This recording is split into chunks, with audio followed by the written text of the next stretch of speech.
Nanti buka tak dia ni? Oh, nanti patut. Senang pakai ikot. First time pakai ikot. Nanti tak beli minyak paket. Ada juga. Oh, nanti dah download. Ada. Oh, bagus nanti. Download siap-siap. Bahasa Cina. Tak faham. Tak faham. Wah, bahasa Cina. Saya faham sikit-sikit. Okay, imbas QR. Okay. Saya scan. Tak pada ni tahu. Kenapa scan hijau pula ni? Sekejap. Sekejap saya sekejap izinkan saya Nanti saya tolong Encik. Korang nak tahu tak, mak ayah ni sebenarnya pada anak-anak semua sama je. Tak ada beza pun.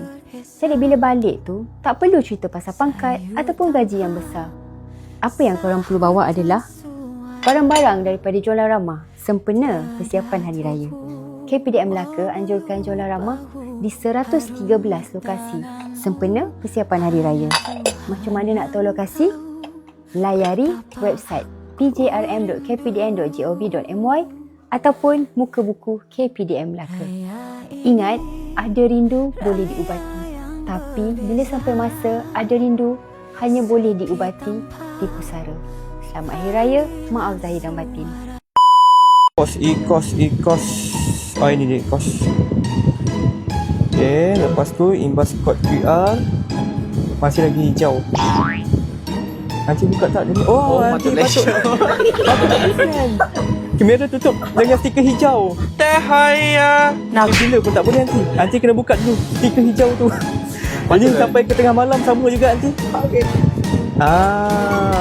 Baru dapat nanti. Berapa nanti beli berapa paket? 3. Okey, tekan 3.